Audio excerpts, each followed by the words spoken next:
When putting the Allman Brothers Band together, Duane Allman didn't want somebody who just played bass. He wanted someone who was capable of taking the instrument and the music to a different level. In Bertie Oakley, he found the perfect person, in more ways than one.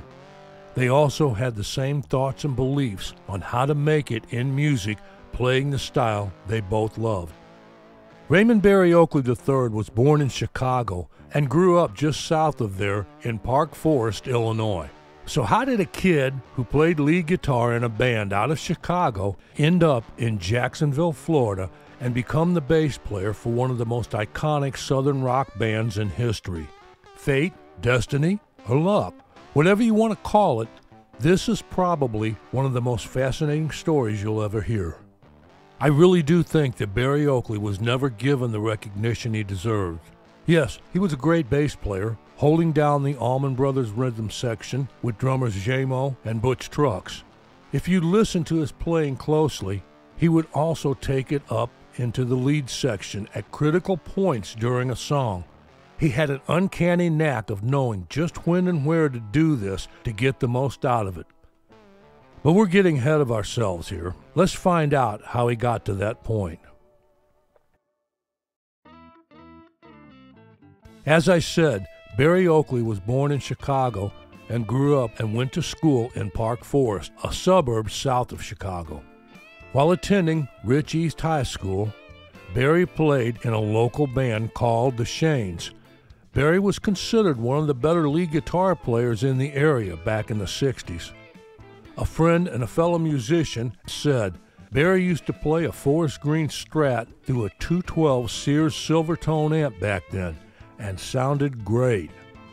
As his band, the Shanes, gained popularity in the local area, they got to play with some pretty big name acts of the time, including the Byrds. One of the groups they played shows with quite a bit was Tommy Roe's backup band, the Romans. Tommy Roe had some success with hit songs like Sheila and Dizzy, to name a few, and used the Romans as needed to back him on some gigs. The Romans band is where Bertie Oakley got a break. Joe Papalardo, the bass player for the Romans, was drafted into the Vietnam War.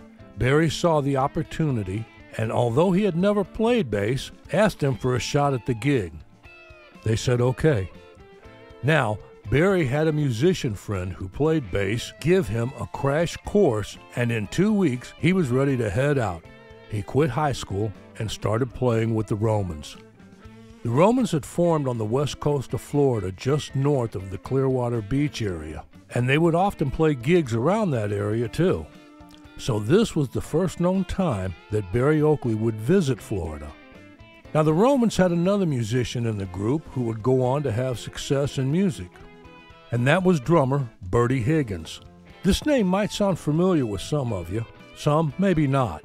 But Bertie Higgins would end up helping write and then recording a hit with the song Key Largo in 1981. The song would peak at number 8 on the Billboard Hot 100 and remain on the charts for 17 weeks. I'll leave a link in the description if you want to check it out. Now, there isn't much information as to when and why Bertie left the Romans, but one thing we know is he didn't leave Florida. He stuck around the Tampa Clearwater area playing beach bars with a few different groups. Now down south and across Tampa Bay is the town of Sarasota. This is where Dickie Betts was fronting a top 40 cover band called Soul Children.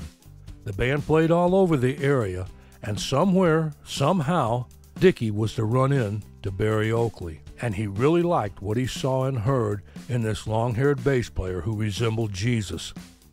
Bertie had dreams and aspirations. He talked with Dickie about doing original songs and getting out of the bar band circuit. Bertie joined Dickie, along with drummer John Meeks, guitarist Larry Reinhardt, and keyboardist Dale Betts, which was Dickie's wife. Now this band became the Blues Messengers. There's one recording out there of the Blues Messengers I found. It's on YouTube, and it's really wild sounding. Not a great recording, but you can hear Dickie and Bertie play in the early years. I'll leave a link to this song. It's called High Wednesday, and I'll leave the link in the video description. Dickie Betts was quoted as saying, "Besides his bass playing abilities, Bertie Oakley's commitment to working on original music really inspired him. But it also inspired another up-and-coming guitar player who had just left his job as a session player at the Muscle Shoals recording studio. His name was Duane Allman, and he was looking to put a band together." By 1968, the Blues Messengers had migrated through some personal changes and relocated to Jacksonville, Florida, changing their name to the Second Coming. Dickie said, "Duane started showing up and sitting in with Bertie and myself with our band in Jacksonville. Duane was planning on going to Capricorn Records with a trio. It was going to be Duane, Bertie Oakley, and J-Mo." Phil Walden, co-founder of Capricorn, had approached Duane and told him to put a group together, a trio. So Duane started showing up and sitting in with Bertie and myself with our band in Jacksonville. So Bertie and Duane were kind of getting used to playing with each other, getting ready to go into this new venture. As we started jamming, we all realized that Duane and I played harmony guitars together was something that we weren't expecting to hear. And as legend has it, it was Bertie who refused to leave without Dickie. However, the details were finally worked out. It was around this time the Allman Brothers were born, with Bertie Oakley as a founding member on bass guitar. Duane and Bertie didn't really live long enough to give many interviews, so there isn't very much information that came directly from their mouths about events and how they felt. But one thing that sticks out in my mind, we know that Duane was the driving force behind the band. Everyone says that. But we also know what Dickie had to say about Bertie through countless interviews throughout his life, saying things like, Bertie was convinced there was an audience for the improvisational blues-based music. Dickie ended by calling Bertie a real visionary. So for myself, I have a deep feeling that there was a strong connection and a bond, so to speak, between Duane and Bertie. One thing that we might never know about, because, as I said, neither one lived long enough to tell their side, but it sure seems that way to me. Bertie's playing was the perfect match for the Allman Brothers Band. He had become a great bass player. Consider this.